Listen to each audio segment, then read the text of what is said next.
Hi, I'm Mark Bryant. Welcome to another edition of our baseball preview series for Big South 2026. Very happy now to turn to head coach Joey Hammond of the High Point Panthers. Coach, thanks for being here. Happy to be here.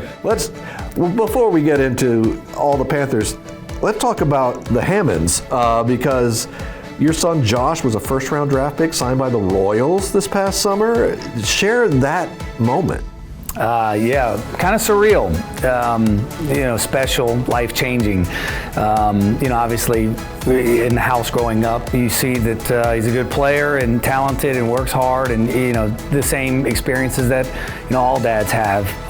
But to have that moment, to share that moment, all the work that he's put in and to be along for the ride and kind of help and play a role in that is, it was remarkable. Not to be outdone, now you also get to coach your son Caleb on the Panthers. So how has that been for you as father/head coach? Yeah, again, give him the credit for making that work, right? The personalities matter. I think it works better if I coach Caleb versus than if I would have ever had the opportunity to coach Josh. They're different, and I give that credit to Caleb. He handles it. He understands that. He knows that fine line. I can be dad when I need to be, but I'm more of a consultant in his career to help him develop and be a good player. But he gets the credit for being able to navigate that really, really well. Now let's get to the rest of the big purple picture here. High Point preseason favorite, second straight year. What's your assessment of the squad going into the season, just in general terms? Well, I'm excited. I think, again, that's a great honor. I don't think it's ever happened where we've had a couple years in a row, so I think it speaks to just the roster construction and maybe our peers recognizing that we've kind of turned a corner a little bit in our program relative to the conference, but we haven't accomplished anything. And so it's not hard to keep them motivated. Again, we've coming off of a year, record-breaking year, the most wins ever, and yet I think if you polled a lot of our returning players, they would tell you that they were disgusted by it in terms of the end goal and the results. And so I don't need to motivate them. I'm really excited about the additions that we've had. I'm really excited about where we're stacking up right now, but it remains to be seen, which is the best part about this whole thing. So part of the assets here, you have preseason players of the year rostered here, Landon Johnson, Wade Walton. What makes them unique and what expectations do you have for them? Yeah, well, Landon's unique because he just hits, man. That's what he does. And, drove in more runs than anybody in the country last year. And so a stabilizing force in the middle of the lineup. I think he demands respect. And for that, it maybe lightens the load a little bit for some of our other players, and build a lineup around that. If you're not strong in the middle of the lineup, it's difficult to score runs. And so for Wade, it's a Friday night guy, and it sets the tone for the entire weekend. And having done that as a true freshman last year at a really high level, seeing the development of additions of pitches and his arsenal have making that jump that we had anticipated it would, I'm really excited about how he can stack up, not just in the conference, but honestly nationally.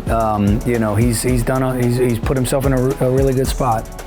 Talking about hitting the ball, in addition to Johnson, who are the other of your big three or four who might be the production engine for you?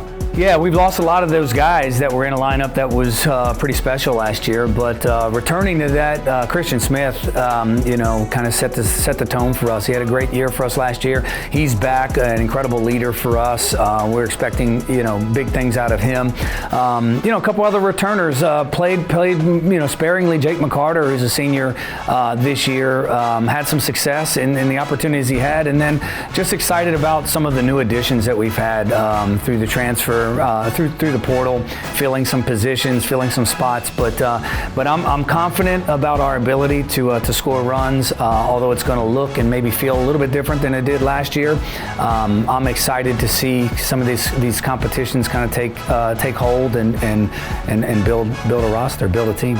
Well, let's talk about the roster and building that team. What does it look like in terms of your returners and veterans versus your newcomers? And is there a particular unit or group you're needing to retool this year? I wouldn't say necessarily heading into this year retooled and add and make a significant change within our pitching staff. That was an area, again, the efforts were great.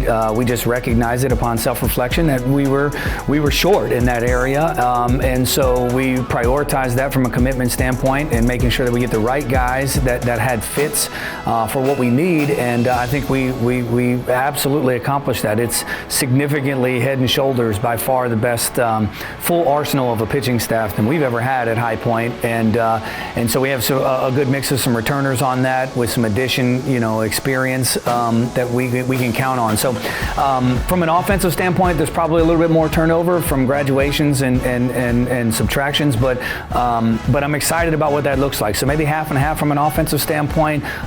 It probably plays the same way on the mound, but the ones that we do have returning are anchor pieces. Let's spin it back to the pitching part of that, because we presume Wade Walton is your Friday night starter, but how does the rest of the rotation or weekend come together? Yeah, I like the fact that there's some real competition. We have a lot of opportunities and a lot of options, which we haven't had in the past. It's probably been self-explanatory at this point in the past, and I think now having a guy like Dylan Story, who made starts for us all weekend long, or all year long, in the mix, but also could see a scenario where he's not, and that's less of an indictment on his development and more a credit to the addition of some other guys. Aiden Paul was a JUCO transfer from Niagara. Ty Brackbill from another Division I program, Northern Illinois, who's been a weekend starter there for 2 years. And so those are options. The development of Mateo Wells, who's a freshman last year, started in midweeks for us.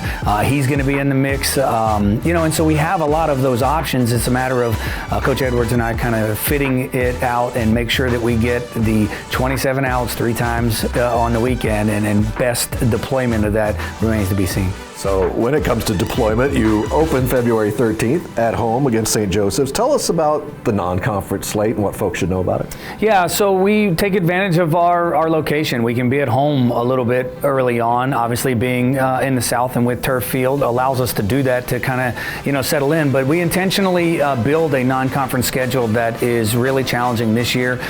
Certainly the most challenging we've ever had. We do have a series at University of Florida for 3 games, which will be challenging. We have our typical home and home against Wake Forest. We have we play at UNC Chapel Hill. We play at Campbell, at Liberty, at UNC Wilmington. We have Duke coming to our park. So these are all high-level non-conference games. That's intentional. We feel like we have the ability and the roster and the staff to be able to compete in those games. It's one thing to just play those teams. It's another one to play with the expectations of competing and winning, and I think we're in that spot now.